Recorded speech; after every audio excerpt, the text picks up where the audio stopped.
Hello दोस्तों, आज हमारा क्लास 12th फिज़िक्स का इलेक्ट्रिक फील्ड एंड चार्जेस का लेक्चर नंबर 1 है। आज हम इस लेक्चर में इस चैप्टर के जुड़े हुए कुछ बेसिक्स के बारे में जानेंगे और इस चैप्टर से रिलेटेड क्या हो सकता है इस लेक्चर में इम्पॉर्टेंट, जो बोर्ड्स के नज़रिए से इम्पॉर्टेंट हो, आज मैं वो भी आपको बताऊँगी। तो सबसे पहले इसका बेसिक देखते हैं। बेसिक पे हमने एक डेफिनेशन लिखी है इलेक्ट्रोस्टैटिक। तो सबसे पहले इस वर्ड इलेक्ट्रो का मतलब समझ लेते हैं। इलेक्ट्रो का मेन मतलब होता है इलेक्ट्रॉन। इलेक्ट्रॉन जो कि अभी काम आने वाला है हमारा आगे चार्ज की तरह यूज़ होने वाला। तो अभी सिंपल बात आप समझिए, इलेक्ट्रो में मैंने इसको ब्रेक कर दिया, इलेक्ट्रोस्टैटिक को इलेक्ट्रो को इलेक्ट्रॉन और स्टैटिक। स्टैटिक का मतलब होता है जो चीज़ हमारी रेस्ट पर होती है। तो हम बात कर रहे हैं इलेक्ट्रोस्टैटिक्स की, मतलब ये एक ऐसी ब्रांच ऑफ फिजिक्स की है विच deals with the study of electric forces, जो अभी हम इस चैप्टर में आगे पढ़ेंगे। इलेक्ट्रिक फोर्सेस बहुत इंपॉर्टेंट हैं। आगे वाले जितना भी हमारे चैप्टर आएगा उसका बेसिक बनेगा इलेक्ट्रिक फोर्सेस, तो आपको ये चीज़ समझना बहुत ज़रूरी होगा। फिर आता है इलेक्ट्रिक फील्ड, जो कि हमारा इससे रिलेटेड हमारे बोर्ड्स के क्वेश्चन बनते हैं। इससे रिलेटेड हमारे 2-3 डेरिवेशंस होते हैं जो बहुत ज़्यादा इंपॉर्टेंट होते हैं। फिर आता है इलेक्ट्रिक पोटेंशियल, ये भी बहुत इंपॉर्टेंट है as from the boards, it is important topic. तो हमने बोला branch of physics which deals with the study of electric forces, electric field, electric potential due to charges at rest, जो charge rest पर हैं उनसे होने वाले क्या क्या इफ़ेक्ट्स हो सकते हैं, उस पूरे की स्टडी को हम इलेक्ट्रोस्टैटिक बोलते हैं। आई होप आपको इतनी बात समझ में आई होगी। फिर आइए देखते हैं क्या बोला हमने। चार्ज हमने 10th क्लास में भी पढ़ा है, बेसिक था हमारा, फर्स्ट चैप्टर में हमारा था हमारे पास चार्ज। तो आपको ये चीज़ भी समझने की ज़रूरत है। डेफिनेशन इतनी इंपॉर्टेंट नहीं है, बस पता होना चाहिए, क्योंकि अभी हम बेसिक पढ़ रहे हैं इस चैप्टर का। आगे जाके यही चैप्टर हमारा बेसिस बनेगा आगे आने वाले चैप्टर्स के लिए। तो चार्ज, मैंने बोला चार्ज क्या होता है, it is a fundamental physical quantity due to which electrical, हम कोई भी इलेक्ट्रिकल या अदर रिलेटेड इफेक्ट्स हम पढ़ सकते हैं। या फिर सिंपल बात समझिए, सिंपल भाषा में, अगर ट्रांसफ़र ऑफ इलेक्ट्रॉन हुआ from one object to another, तो इसका मतलब क्या फ्लो हो रहा है, हमारा चार्ज फ्लो हो रहा है। ये हमें क्या बताता है, फ्लो ऑफ चार्ज, कोई चार्ज फ्लो कर रहा है। ठीक है। कैसे, कितने टाइप्स के होते हैं चार्जेस, तो ये आप लोगों ने अपना 10th क्लास में 11th क्लास में केमिस्ट्री में ये चीज़ पढ़ी है। हमारे पास पॉजिटिव चार्ज होता है और हमारे पास एक नेगेटिव चार्ज होता है।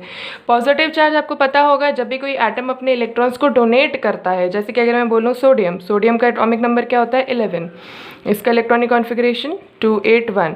अगर ये अपने एक इलेक्ट्रॉन को डोनेट कर देगा तो इसके पास क्या आ जाएगा, एक पॉजिटिव चार्ज। ये तो हो गई केमिस्ट्री वाली बात।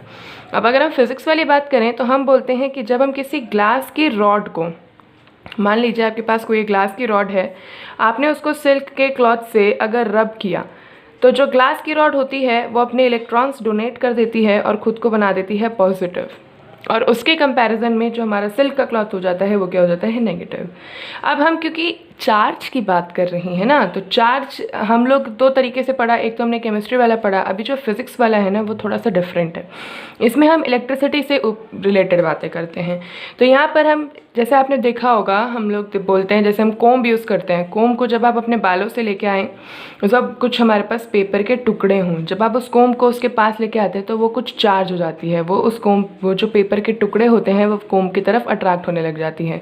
क्यों होती है, क्योंकि उसमें आ जाता है चार्ज। उसी तरीके से हम वो वाले चार्ज की बात करने वाले हैं जो एक्चुअल में हमारा इलेक्ट्रिसिटी से रिलेटेड है, ना कि हमारा कुछ केमिस्ट्री से रिलेटेड। ठीक है। तो हमने पॉजिटिव चार्ज देखा। अब हम बात करते हैं नेगेटिव चार्ज की। नेगेटिव चार्ज का एग्जांपल अगर मैं आपको केमिस्ट्री वाला दूं, तो मान लीजिए क्लोरीन है, क्लोरीन का एटॉमिक नंबर है 17, तो इसका इलेक्ट्रॉनिक कॉन्फ़िगरेशन हो जाएगा 287। इतना तो आपको आता ही होगा। अब 7 है, तो 7 का मतलब क्या है, इसको ऑक्टेट कंप्लीट करने के लिए एक इलेक्ट्रॉन चाहिए, तो एक इलेक्ट्रॉन एक्सेप्ट कर लेगा, और जब ये एक्सेप्ट कर लेता है तो इसके ऊपर आ जाता है एक नेगेटिव साइन। 2 इलेक्ट्रॉन लेता तो 2 नेगेटिव आ जाते हैं, 3 इलेक्ट्रॉन लेता तो 3 नेगेटिव आ जाते हैं। ये तो हो गई केमिस्ट्री वाली भाषा। फिजिक्स वाली भाषा में बात करें तो सिंपल बात हमने बोली, हमारे पास एक इबोनाइट है। जैसे हमारे पास एक ग्लास एक मटेरियल होता है ना, एक सब्सटेंस होता है, वैसे ही हमारे पास एक इबोनाइट रॉड है। इबोनाइट रॉड को जब आप फर के साथ, फर मान लीजिए जैसे आपके कैप्स वगैरह में लगा होता है वुलन कपड़े, आप उससे उसको रब करते हैं तो इबोनाइट रॉड अपने इलेक्ट्रॉन्स एक्सेप्ट करती है और फर अपने इलेक्ट्रॉन्स दे देता है। फर अपने इलेक्ट्रॉन्स इसको दे देता है, ये एक्सेप्ट कर लेती है और इन दोनों का क्योंकि अपोजिट चार्ज हो जाता है, इसी वजह से इनके बीच में कुछ इलेक्ट्रिसिटी हम देख सकते हैं। आई होप इतनी बात आपको समझ में आई होगी। ठीक है, फिर अब बात करते हैं, इसके बाद मैंने एक हेडिंग लिखी है कंडक्टर्स एंड इंसुलेटर्स। अब ये चीज़ भी आप लोगों को पता है, बचपन में आपने ये चीज़ पढ़ी है, what are conductors, what are insulators. Conductors होते हैं जो कंडक्ट करते हैं इलेक्ट्रिसिटी, इंसुलेटर्स होते हैं which do not conduct electricity. But इसका हम थोड़ा बेसिक समझने की कोशिश करते हैं कि क्यों कंडक्टर हमारी इलेक्ट्रिसिटी प्रोड्यूस करते हैं, वो क्यों इलेक्ट्रॉन्स, मतलब इलेक्ट्रॉन्स भी नहीं, सिंपल बात, कंडक्टर्स इलेक्ट्रिसिटी कैसे प्रोड्यूस कर पाते हैं और इंसुलेटर्स में ऐसी क्या बात है कि वो नहीं कर पाते। तो एग्जांपल लेते हैं। मैंने बोला मेरे पास एक एटम है जिसके पास बीच में हमें पता है न्यूक्लियस होता है और उसके हमारे पास ये ऑर्बिट्स हैं जहाँ पर इलेक्ट्रॉन रिवॉल्व करता है। ठीक है, यहाँ पर इलेक्ट्रॉन होगा, मान लीजिए 2 हैं, यहाँ पर हैं 3-4 बना दिए मैंने इस तरीके से। और ये मेरा सबसे ज़्यादा बाहर का जो शेल है जिसको हम बोलते हैं आउटर मोस्ट शेल या वैलेंस शेल, ये वाला आपको पता होगा, इसको हम बोलते हैं outermost shell. Outermost shell की यही एक खासियत होती है, सबसे मेन बात, कि वो हमारा न्यूक्लियस से बहुत ज़्यादा दूर होता है। अब खुद देखिए, जो इलेक्ट्रॉन न्यूक्लियस के पास होगा उसके ऊपर फोर्स ज़्यादा टाइट लगेगा। अगर आप इसको एनर्जी देंगे तो भी ये बाहर नहीं निकलेगा, आपको बहुत ज़्यादा एनर्जी देनी पड़ेगी। लेकिन उसी के कंपैरिजन में बोलूँ, हमारे पास कोई एक इलेक्ट्रॉन है जो हमारे न्यूक्लियस से बहुत ज़्यादा दूर है, इसके कंपैरिजन में इसका डिस्टेंस बहुत ज़्यादा है। अगर ये इतना ज़्यादा दूर होगा, आप इसको कुछ भी एनर्जी देंगे, ये इलेक्ट्रॉन अपनी ऑर्बिट में रिवॉल्व करना छोड़ के बाहर आ जाएगा और ये बन जाएगा फ्री इलेक्ट्रॉन। क्या बन जाएगा? Free electron. अब कंडक्टर कंडक्ट इलेक्ट्रिसिटी इसीलिए करते हैं because they have free electron, they have free electrons. जिन भी हमारे सब्सटेंसेस के पास फ्री इलेक्ट्रॉन्स होते हैं वही कंडक्टर्स कहलाते हैं, क्योंकि इलेक्ट्रॉन होता है हमारा चार्ज कैरियर, यही तो होगा जो चार्ज की तरह हमारा आगे फ्लो करेगा। तो जिस सब्सटेंस के पास इलेक्ट्रॉन होगा वो भी फ्री, वही अपना कंडक्टर कहलाएगा। तो मान लीजिए एग्जाम्पल के तौर पे जितने भी मेटल्स होते हैं, मानना भी क्या है, ये तो है ही एग्जाम्पल, जितने भी मेटल्स होते हैं वो सब कंडक्टर होते हैं। क्यों? क्योंकि मेटल की टेंडेंसी होती है टू डोनेट इलेक्ट्रॉन, और जब वो डोनेट कर देंगे तो उनके पास अपने आप चार्ज कैरियर्स आ जाएंगे, उनके पास बहुत सारे फ्री इलेक्ट्रॉन्स होंगे और वो क्या कहलाएंगे? कंडक्टर। तो आई होप आपको कंडक्टर्स और इंसुलेटर्स का ये थोड़ा सा एक्सप्लेनेशन आपको समझ में आया होगा कि क्यों हम किसी सब्सटेंस को कंडक्टर और क्यों हम किसी सब्सटेंस या मटेरियल को इंसुलेटर कहते हैं। तो आइए अब हम बात करते हैं, हमारे पास एक नेक्स्ट छोटी सी चीज़ है, समझने के लिए है बस ये चीज़, क्योंकि न्यूमेरिकल्स में कभी कभार ये अप्लाई होते हुए दिख जाएगी आपको। 2 प्रोसेस होते हैं हमारे पास जिससे हम किसी भी बॉडी को चार्ज कर सकते हैं, एक होता है कंडक्शन, एक होता है इंडक्शन। कंडक्शन मैंने बोला चार्ज विद कॉन्टैक्ट, जब हम किसी बॉडी को हम चार्ज करना चाहते हैं लेकिन कॉन्टैक्ट में रखें। एग्जाम्पल के तौर पर लीजिए, मेरे पास एक बॉडी है ए जिसके पास एक चार्ज है, मान लीजिए पॉजिटिव चार्ज है, इस तरीके से पॉजिटिवली चार्ज है पूरी तरीके से। मेरे पास एक बॉडी है बी जिसके पास कोई भी चार्ज नहीं है, ये बिल्कुल भी क्या है? अनचार्ज है, 0 चार्ज। जब मैं इन दोनों को कांटेक्ट में रखूँगी तो इसके कुछ पॉजिटिव चार्जेस इस बॉडी पे मूव कर जाएंगे, और तब तक मूव करेंगे जब तक इन दोनों में बराबर चार्ज ना हो जाए। क्योंकि हमने इनको कांटेक्ट में रखा, इसकी वजह से ही इनमें चार्जिंग हो पाई, और इस प्रोसेस को हम बोलते हैं कंडक्शन। क्या बोलते हैं? कंडक्शन। सिमिलरली हमारे पास एक होता है इंडक्शन। इंडक्शन होता है चार्जिंग विदाउट कॉन्टैक्ट, जिसमें कोई कॉन्टैक्ट नहीं होता। सपोज़ ये मैंने एक बॉडी रखी है ए जिसके पास अपना कुछ चार्ज है, पॉजिटिव चार्ज है इसके पास, और मैंने एक बॉडी बी रखी है जो इससे लगभग थोड़ी सी दूरी पे है। जब मैं इन बॉडीज़ को बहुत देर तक इनके आसपास रख के रखूँगी तो इनके बीच में कुछ ना कुछ चार्ज का मूवमेंट होने लग जाएगा, और थोड़ी देर बाद ये एक तरीके से चार्ज हो जाएगी। अब एग्जाम्पल के तौर पर अगर मैं सिंपल एक नॉर्मल डेली लाइफ का एग्जांपल देती हूँ, तो आपने देखा होगा किचन में जो हमारा गैस स्टोव होता है उसके बीच में एक बर्नर होता है।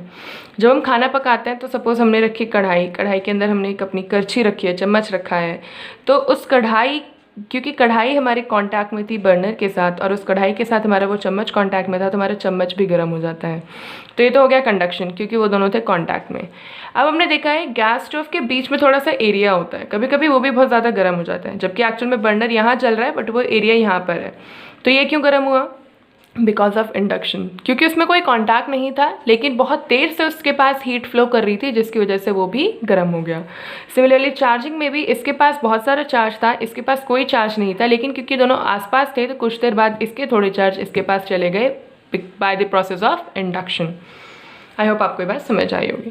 ठीक है, फिर आगे हम बात करते हैं। अभी हम चार्ज के बारे में भी बात कर रहे हैं क्योंकि चार्ज हमारा बेसिक है ना, आगे जाके ये पूरा चार्ज से ही रिलेटेड ये चैप्टर होने वाला है। चार्ज क्या क्या प्रॉपर्टीज़ दिखाता है, फोर्स दिखाता है, तो हम उसी के बारे में भी बात करने वाले हैं। कुछ बेसिक प्रॉपर्टीज़ हैं, पता होना चाहिए, न्यूमेरिकली इंपॉर्टेंट हैं। पहली प्रॉपर्टी है additivity of electric charges. Additivity का मतलब ही क्या होता है? एडिशन। जहाँ पे आप एडिशन कर सकते हो उसी को तो बोलोगे एडिटिव। ठीक है, तो हमने बोला total charge on a body is the algebraic sum of charges in different regions. अगर मेरे पास मान लीजिए ये कोई एक बॉडी है, इसके पास है +q -2q +3q, ऐसे बहुत सारे चार्जेस प्रेजेंट है इस बॉडी पे। तो इस पूरी बॉडी पे जो टोटल नेट चार्ज होगा q net, that will be the sum of all the positive charges. Sum of all the charges, positive नहीं, सारे जितने भी चार्ज हो, नेगेटिव हो पॉजिटिव हो, सबका आप सम कर दीजिए, या आपको इस पूरी बॉडी में आपको टोटल सम दे देगा। तो अगर मैं बात करूँ इसका कितना आ जाएगा, 4q -2q 2q आ जाएगा इसका नेट चार्ज। ठीक है, बहुत ईजी प्रॉपर्टी है, आगे जाके न्यूमेरिकल्स में ही ज़्यादा अप्लाई होती है और ज़्यादा कहीं नहीं। ठीक है, फिर इस बात करते हैं क्वांटाइजेशन ऑफ चार्ज। ठीक है, तो सबसे पहले एक वर्ड आ रहा है यहाँ पे क्वांटाइजेशन। कुछ ये मिलता जुलता है क्वांटा से। क्वांटा आपने सुना होगा ये वर्ड, क्लास 11th में बहुत ज़्यादा यूज़ किया था हमने क्वांटा। क्वांटा का मेन मतलब होता है फिक्स्ड। सिंपल इजी मतलब आपको पता होगा फिक्स्ड। फिक्स्ड मतलब हमने किसी क्वांटिटी को फिक्स कर दिया। तो हमने बोला charge of an isolated. Isolated का मतलब क्या होता है? अकेला सिस्टम, जो अकेला बैठा हुआ है, किसी के साथ कॉन्टैक्ट में नहीं है। तो charge of an isolated system is an integral multiple. Integral का मतलब जितनी भी इंटीजर वैल्यूज होती हैं, मल्टीपल ऑफ इलेक्ट्रॉनिक चार्ज। अब इलेक्ट्रॉनिक चार्ज क्या होता है? E। इसकी वैल्यू कितनी होती है? 1.6 × 10⁻⁻19 कूलम। तो क्वांटाइजेशन की बात करी तो मैंने बोला charge is equal to integral multiple of integer. ये होता है ना इंटीजर, या तो पॉजिटिव होगा या तो नेगेटिव होगा। इंटीजर को मैंने शो कर दिया n से, and electronic charge E। Example के तौर पे मान लीजिए मैंने बोला 2e है मेरा चार्ज, तो ये पॉसिबल है। 3e है मेरा चार्ज, ये पॉसिबल है। -4e है, ये भी पॉसिबल है। बट अगर मैं बोलूँ -1/t, ये नहीं होगा। क्यों? क्योंकि पहली बात तो ये इंटीजर नहीं है, ये एक रेशनल नंबर है। हम सिर्फ इंटीग्रल वैल्यूज़ को ही देखते हैं। तो क्वांटाइजेशन ऑफ चार्ज ने सिंपल बात बोल दी कि आपको सिर्फ इंटीग्रल वैल्यूज़ पे ही ध्यान रखना है और बाकी कोई चीज़ पे ध्यान नहीं देना। जो भी होगा वो चार्ज हमारा नहीं होगा। ओके, लास्ट है कंजर्वेशन ऑफ इलेक्ट्रिक चार्ज। ये आपने सुना हुआ है बहुत बार कंजर्वेशन हमारा एक्चुअल में 9th क्लास से चलता हुआ रहा है। कंजर्वेशन का मेन मतलब क्या होता है? बचाना। किसी भी चीज़ को किस तरीके से आप बचा रहे हो, ये तो नॉर्मल भाषा में। लेकिन अगर हम अपनी फिजिक्स के रिलेटेड बात करें तो हम बोलते हैं charges can neither be created. हम किसी चार्ज को ना बना सकते हैं ना डिस्ट्रॉय कर सकते हैं। जैसे हम 9th क्लास में पढ़ते थे conservation of linear momentum. Momentum can neither be created nor be destroyed, या फिर इट कैन बी कंजर्व्ड, ये वो। सिमिलरली है कि चार्ज को हम ना क्रिएट कर सकते हैं ना डिस्ट्रॉय कर सकते हैं, but the total amount of charge of an isolated system remains constant. जितनी भी एक सिस्टम के पास अपना जो चार्ज होगा वो हमेशा कांस्टेंट रहेगा। आप प्लस माइनस कर सकते हो, कुछ भी और सब अपने ऑपरेशंस लगा सकते हो, बट जो चार्ज रहेगा that will always remain constant. Change नहीं होगा वो, और ना आप उसे अपने आप बना सकते हैं ना आप उससे अपने आप घटा सकते हैं। तो आई होप आपको इतनी बात समझ में आई होगी। ठीक है, आइए ज़रा नेक्स्ट एक टॉपिक करते हैं हमारा Coulomb's law. Coulomb's law actually बहुत ज़्यादा इम्पॉर्टेंट है क्योंकि यही था हमारा इलेक्ट्रिक फोर्स। हमने स्टार्टिंग में ही बोला था इलेक्ट्रिक फोर्सेस होते हैं, तो यही है हमारा इलेक्ट्रिक फोर्स। अब इसको किस तरीके से डिराइव करना है, इसकी एप्लीकेशन कैसे होगी, यही चीज़ मैं अब आपको समझाऊंगी। सबसे पहली बात, कूलम्स लॉ की हम एक प्यारी सी डेफिनेशन देख लेते हैं क्योंकि एक लॉ है तो लॉ के बारे में जानते हैं कि एक्चुअल में ये लॉ क्या कह रहा है। According to this law the force of attraction, अभी हम देखेंगे फोर्स ऑफ अट्रैक्शन और रिपल्शन। अट्रैक्शन आपको पता है हमेशा अपोजिट चार्जेस में होता है, रिपल्शन हमेशा सेम चार्जेस में होता है। Between 2 point charges, point charges मतलब एकदम पॉइंट की फॉर्म में हम ले रहे हैं, जैसे हम लोग 11th क्लास में पॉइंट ऑब्जेक्ट लेते थे। वैसे इसमें पॉइंट चार्जेस ले रहे हैं, इज डायरेक्टली प्रोपोर्शनल, किसके प्रोपोर्शनल है, to the product of magnitude of charges. आपने दो चार्ज लिए, आप उन दोनों चार्जेस का क्या कर दीजिए, मल्टीप्लिकेशन करा दीजिए, उसके डायरेक्टली प्रोपोर्शनल होगा हमारा फोर्स, वो फिर चाहे वो फोर्स ऑफ अट्रैक्शन हो या force of propulsion, and inversely proportional to the square of the distance between them. जितना भी स्क्वायर होगा, जितना भी डिस्टेंस होगा आप उसका स्क्वायर कर दीजिए, उससे आपको उसकी फोर्स मिलेगी। And act along the line joining the two charges, ये एक सेंट्रल फोर्स होता है, ये आपने 11th क्लास में ज़रूर पढ़ा होगा फिजिक्स में, ग्रेविटेशनल में सेंट्रल फोर्सेस होते हैं जो दो बॉडीज़ की उस लाइन पे एक्ट करते हैं जो उनको ज्वाइन करती हैं। इसके थोड़े फिगर बनाते आइए। मैंने बोला मेरे पास एक चार्ज है Q1, ये है मेरा पॉइंट चार्ज, यहाँ से मैंने एक और चार्ज बना दिया जो है Q2, ये मेरे 2 पॉइंट चार्जेस हैं। इन दोनों के बीच में डिस्टेंस है, मान लीजिए मैंने ले लिया R, X ले लीजिए, S ले लीजिए, जो आपको सही लगे, सूटेबल लगे, ठीक है। हमने हमारे इस लॉ ने क्या बोला कि force is directly proportional to the product of the magnitude of the two charges, यही तो होगा मैग्नीट्यूड। आपको पता है मैग्नीट्यूड होता है क्या, जो एक्चुअल क्वांटिटी होती है। हमारे पास दो क्वांटिटीज़ होती हैं, एक स्केलर एक वेक्टर। तो वेक्टर क्वांटिटीज़ में मैग्नीट्यूड डायरेक्शन दोनों होता है, स्केलर में सिर्फ मैग्नीट्यूड होता है, तो ये हमारा मैग्नीट्यूड है। और हमने एक चीज़ और बोली, force is inversely proportional to the square of the distance between them. जितना भी डिस्टेंस है उसका स्क्वायर कर दीजिए, फोर्स उसके बराबर होगा, मतलब डिस्टेंस बढ़ेगा फोर्स घटेगा, डिस्टेंस अगर हमारा कम करेंगे तो हमारा फोर्स बढ़ेगा। इन्वर्सली का मतलब क्या होता है, उल्टा। अगर R बढ़ता है तो F घटता है, अगर F बढ़ता है तो R घटता है, ठीक है, ओके। तो अगर मैं इन दोनों को कंबाइन कर दूं, तो इन दोनों को कंबाइन करने के बाद क्या मिलेगा मुझे, Q1 Q2 upon R square.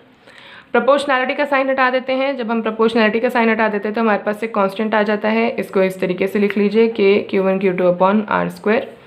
इसमें K की वैल्यू क्या होती है, K की वैल्यू होती है 1/4 पाई एप्सिलॉन नॉट, ये सब कांस्टेंट है, ठीक है। एक्चुअल में आप यही चीज़ लिखेंगे ज़्यादा, और इसको ही ज़्यादा याद रखेंगे, क्योंकि अभी आगे कन्फ्यूजन क्रिएट हो जाती है, हमारे पास 2 K आ जाते हैं, तो मैं बताऊँगी वो कैसे करना है, कन्फ्यूजन को हटाना है।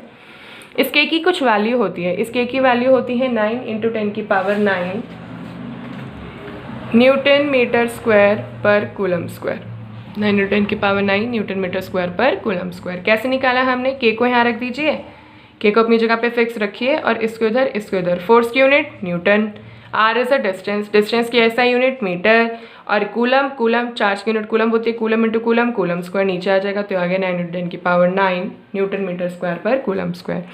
इसमें 4 तो कांस्टेंट है, पाई हमारा 3.14। एप्सिलॉन नॉट क्या होता है, एप्सिलॉन नॉट होता है परमिटिविटी इन फ्री स्पेस। अब परमिटिविटी इन फ्री स्पेस समझने की कोशिश करेंगे। एक्चुअल में जो ये चार्जेस होते हैं ना हमारे, ये चार्ज हमारे इतनी जल्दी से ही अपने एक्शन नहीं दिखाते हैं, आपको ऐसे नहीं दिखाएंगे कहीं पे भी कि आपने बस ऐसे अपने एक रूम टेम्परेचर पे रख दिया और ये अपना काम करने लग जाएं। ज़्यादातर जो ये फोर्सेस होते हैं इनको हम स्टडी करते हैं वैक्यूम में, वैक्यूम मतलब जहाँ पर एयर नहीं है, तो वहाँ पर हमको चार्जेस के बीच में फोर्स कैसे लग रहा है, इन सब चीज़ों की जानकारी, या चार्ज एक दूसरे के ऊपर फोर्स लगा भी पा रहा है, ये सब चीज़ें कौन परमिट करता है, हमारा एप्सिलॉन नॉट। तभी इसने बोला परमिटिविटी इन फ्री स्पेस, कितना ज़्यादा परमिट कर रहा है वो कि आप फोर्स लगाइए, वो डिपेंड करता है एप्सिलॉन नॉट पे। एप्सिलॉन नॉट एक कांस्टेंट है, तो इसकी भी एक वैल्यू होती है, इसकी वैल्यू होती है 8.85 × 10⁻12 coulomb square plus upon Newton पर मीटर स्क्वायर, कूलम स्क्वायर पर न्यूटन मीटर स्क्वायर, ठीक है। इतनी बात आपको समझ में आ गई। मैंने बोला अभी जो फोर्स लगता है वो वैक्यूम में लगता है। अब हम ना एक चीज़ लेते हैं, मैंने बोला अगर वैक्यूम के अलावा मैंने कोई मीडियम ले लिया, इन डाई इलेक्ट्रिक मीडियम, और हम उस मीडियम को नाम दे रहे हैं डाइलेक्ट्रिक मीडियम। अब हो सकता है वो पानी हो, ऑयल हो, कोई भी ऐसा मीडियम विदाउट एयर, मतलब जो एयर ना हो, कुछ भी और चीज़ें हो। तो हमेशा एक डाइलेक्ट्रिक मीडियम के पास अपना एक डाई इलेक्ट्रिक कॉन्स्टेंट होता है, और उस डाइलेक्ट्रिक कांस्टेंट को भी हम K से ही शो करते हैं। तो अब आप कोशिश यही कीजिए, हर बार K ना लिखने के बजाय जब भी आप फॉर्मूला यूज़ करो 1/4 पाई एप्सिलॉन नॉट लिखो, नहीं तो कन्फ्यूजन हो जाएगी कि कौन सा K कौन सा है, ठीक है। अब एक रिलेशन आने वाला है बहुत अच्छा। मैंने बोला अगर मैंने फोर्स निकालना है किसी मीडियम में, और वो मीडियम है डाइलेक्ट्रिक मीडियम, उस डाइलेक्ट्रिक मीडियम के पास अपना कुछ कांस्टेंट है। एक्चुअल में डाइलेक्ट्रिक मीडियम क्या होते हैं, ये नॉन कंडक्टिंग इन नेचर होते हैं। मैंने ये नहीं बोला इंसुलेटर होते हैं, ये होते हैं नॉन कंडक्टिंग, मतलब कुछ कंडीशंस में ये कंडक्ट भी कर सकते हैं। क्या कंडक्ट कर सकते हैं, इलेक्ट्रिसिटी। तो मैंने बोला फोर्स इन मीडियम क्या हो जाएगा, 1/4πε0, इसके साथ आ जाता है हमारा डाइलेक्ट्रिक कांस्टेंट K, और बाकी हमारा सेम फॉर्मूला रहता है Q1 Q2/r²। अगर मैं इन दोनों को कंपेयर करूँ, मान लीजिए इसको मैंने दे दिया इक्वेशन नंबर 1, इसको मैंने इक्वेशन नंबर 2 दे दी, तो मैं बोल रही हूँ फ्रॉम 1 and 2 इन दोनों फोर्सेस के बीच में एक रिलेशन बनता हुआ दिख रहा है। क्या रिलेशन बनता हुआ दिख रहा है? यहाँ पे भी K की वैल्यू 1/4πε0 है, यहाँ पर भी सब कुछ सेम है, तो मैं बोल सकती हूँ force in medium is equal to force in vacuum upon dielectric constant मेरा K। ठीक है, इसमें फोर्स इन मीडियम ये है, क्या है? फोर्स किस में लग रहा है? जब एक हमारे पास कोई मीडियम है। अब वो मीडियम कुछ भी हो सकता है, एयर, वाटर, ऑयल, जो भी। वैक्यूम मतलब ये तो पता ही लग रहा है आपको वैक्यूम में। और ये क्या है हमारा? ये हमारा है dielectric constant, dielectric constant. ठीक है, बहुत ज़्यादा इजी है, बट याद रखना ये वाला फॉर्मूला तो बहुत ज़्यादा इंपॉर्टेंट है, जो आपके अब आगे हर चैप्टर में लगने ही वाला है। फोर्स का ये फॉर्मूला, इसी को हम इलेक्ट्रिक फोर्स भी बोलते हैं। दो चार्जेस के बीच में लगने वाले फोर्स को इलेक्ट्रिक फोर्स कहते हैं, और इसको हमने किसके द्वारा समझाया? कूलम्स लॉ के द्वारा समझाया। कूलम्स लॉ का एक और फॉर्म आता है हमारे पास, जिसको हमने यहाँ पे नाम दे रखा है Coulomb's law in vector form. अब Coulomb's law in vector form जो है हमारा, ये भी इंपॉर्टेंट है। अगर आप स्कूल के मतलब एग्जाम्स लेंगे ना, जब प्री बोर्ड्स वगैरह होते हैं, तो उसमें टीचर्स दे देते हैं कि Coulomb's law in vector form आप बताइए कैसे है, क्या है। तो इसके बारे में आपको पता होना चाहिए। बच्चे इसमें कंफ्यूज होते हैं क्योंकि वेक्टर में है ना, अभी तक हमने स्केलर में किया, तो स्केलर में क्या था? हमारे पास सिर्फ मैग्नीट्यूड था। वेक्टर में क्या होती है? डायरेक्शन होती है। तो डायरेक्शन में कंफ्यूज नहीं होना है, इसकी कोई ऐसी वो नहीं होगा, एक्सप्लेनेशन नहीं होगा लॉ का। सीधा हम इसको अपने फिगर से और सब कुछ करते हुए समझाते हैं कि कैसे हमने किया। तो आइए देखते हैं। मैंने बोला मेरे पास एक चार्ज है Q1, और इतनी ही दूरी पर एक चार्ज रखा है Q2, और ये दूरी है मेरे पास R। ठीक है, क्योंकि अब हम वेक्टर की बात करने वाले हैं, तो देखते हैं। सबसे पहले मैंने बोला Q1 मेरा चार्ज है जो Q2 पे फोर्स लगा रहा है, तो हम लिखते हैं force on charge Q2 due to Q1। लिखने का नोटेशन आना चाहिए आपको, ये बहुत ज़्यादा इंपॉर्टेंट होता है। बच्चे इसमें बहुत कंफ्यूज होते हैं। 11th क्लास में भी आपने ये चीज़ सीखी होगी जब आप रिलेटिव वेलोसिटी के बारे में पढ़ रहे थे। यही बात बोली मैंने फिर से, force on charge Q2 due to Q1 किधर लगेगा? इस डायरेक्शन लगेगा, क्योंकि Q2 पे Q1 लगा रहा है। ठीक है, सिमिलरली अगर Q1 पे लगा रहा हो Q2, तो मतलब force on charge 1 due to 2, तो यहाँ आ जाएगा F12। क्लियर? ओके। अब हमने बोला अगर Q1 Q2 पे फोर्स लगा रहा है, तो यहाँ से चल के जा रहा होगा, इस डायरेक्शन में चल के जाएगा। इस डायरेक्शन में इसका डिस्टेंस का वेक्टर क्या बनेगा? R12, क्योंकि 1 2 की तरफ जा रहा है। सिमिलरली अगर मैं बोलूँ जब Q2 Q1 पे फोर्स लगा, तो वो इस डायरेक्शन में जाएगा, इस डायरेक्शन में जाएगा, तो इस डायरेक्शन में इसका वेक्टर क्या हो जाएगा? R21। इतनी बात आपको क्लियर हो गई होगी। ठीक है, अब अगर मैं निकालना चाहूँ फोर्स F12, तो फोर्स F12 कितना आ जाएगा? 1/4πε0 Q1 Q2/r²। ये तो हो गया मेरा मैग्नीट्यूड। और मेरे डायरेक्शन वाला काम कौन करेगा? R21। अब बोलोगे ये क्यों? आप F12 पे R21 क्यों? फर्स्ट वाले चार्ज पे सेकंड वाला चार्ज जो फोर्स लगा रहा है वो इस डायरेक्शन में लगा रहा है, और इस डायरेक्शन में एक्टिंग वेक्टर कौन सा है? ये। तो हम इसका पहले क्या लेंगे? यूनिट वेक्टर लेंगे, जो इसकी डायरेक्शन बता रहा है। फिर हमें पता है यूनिट वेक्टर कैसे आता है, उस वेक्टर को उसके मैग्नीट्यूड से डिवाइड कर देते हैं, तो हमारे पास यूनिट वेक्टर की वैल्यू आ जाती है। मतलब इसकी वैल्यू क्या बन गई? 1/4πε0 Q1 Q2/r²। नीचे आ जाएगा R3, और इधर क्या बच जाएगा? R21 vector. डायरेक्शन से हमने वेक्टर में कन्वर्ट कर दिया, ये आ गया F12। ऐसे भी निकालना चाहूँ F21, कैसे आ जाएगा? 1/4πε0 Q1 Q2/r²। इधर force on charge 2 due to 1 किस डायरेक्शन में एक्ट कर रहा है? इस डायरेक्शन में कर रहा है, R12 में। तो मतलब यहाँ पे क्या आ जाएगा? R12 cap. इसको भी अगर मैं रिजॉल्व कर दूँ, तो R12 cap is equal to R12 vector upon R, इसका मैग्नीट्यूड। ठीक है, तो F21 की वैल्यू क्या आ जाएगी मेरे पास? 1/4πε0 Q1 Q2/r² इंटू, और R³ हो जाएगा ये, और क्या बन जाएगा? R12 vector. ठीक है, अब मेरे पास आ गया फोर्स F12, मेरे पास आ गया फोर्स F21। लेकिन मुझे एक चीज़ दिख रही है, सिंस वी नो दैट जो मेरे पास ये वेक्टर है R12 is equal to minus of R21। देखने में ही दिख रहा है ये दोनों अपोजिट डायरेक्शन में एक्ट कर रहे हैं। इसकी वजह से देयरफॉर फोर्स F12 भी अपोजिट बन जाएगा, जो कि हमें दिख ही रहा है। मैं बोल सकती हूँ अगर ये मेरा एक्शन फोर्स है तो ये उसका रिएक्शन फोर्स की तरह दिख रहा है। हमने 9th या 10th क्लास में पढ़ा था न्यूटन्स लॉज ऑफ मोशन। क्या पढ़े थे? न्यूटन के कुछ लॉ। 11th में भी पढ़ा था न्यूटन्स लॉ ऑफ मोशन। तो उसमें ये थर्ड लॉ था।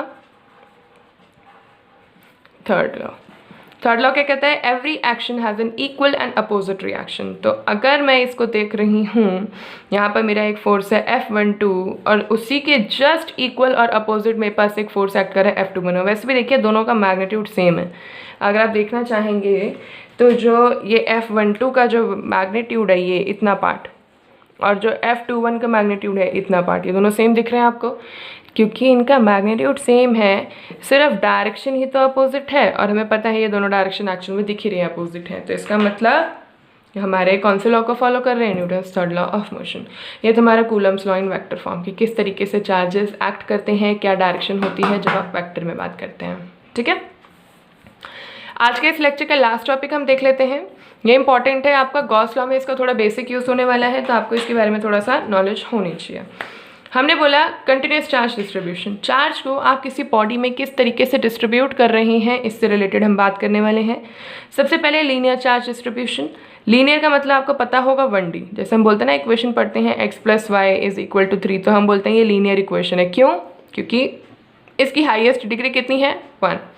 तो लीनियर चार्ज डिस्ट्रीब्यूशन को हम रिप्रेजेंट करते हैं सबसे पहली बात तो लैम्डा से। इनके साइंस पता होने चाहिए, इनका मतलब पता होना चाहिए, कैसे बोला जाएगा। क्यों? क्योंकि ये ग्रीक लेटर्स हैं, इंपॉर्टेंट है। तो हमने बोला मेरे पास अगर मान लीजिए एक रॉड है ऑफ लेंथ L, इस पे पॉजिटिव चार्ज मैंने डिस्ट्रीब्यूट कर दिया, हो सकता है नेगेटिव भी हो, ऑफ मैग्नीट्यूड Q। तो इसमें लैम्डा की वैल्यू कितनी हो जाएगी? लैम्डा की वैल्यू हो जाती है Q/L। सिंपल फॉर्मूला है हमारे पास, कोई डेफिनेशन रटने की ज़रूरत नहीं है, बस इसको याद रखना है। आगे जाके आपका ये आने वाला है गॉस लॉ। जैसे ही लीनियर चार्ज डिस्ट्रीब्यूशन आप समझे, अब आप बात करते हैं सरफेस चार्ज डिस्ट्रीब्यूशन की। सरफेस क्या होता है? सरफेस मतलब इस तरीके से एक सतह जिसके पास होते हैं 2 डायमेंशन। 2 डायमेंशन का मतलब मान लीजिए मेरे पास ये एक शीट है, इस शीट के पास एक लेंथ है और एक ब्रेड्थ है। हो गया मेरा एक सरफेस। इस सरफेस चार्ज डेंसिटी को हम रिप्रेजेंट करते हैं सिग्मा से। सिग्मा भी हमारा ग्रीक लेटर है, ठीक है। इसको भी मान लीजिए मैंने पॉजिटिव चार्ज दिया है, that is uniformly distributed all over the surface.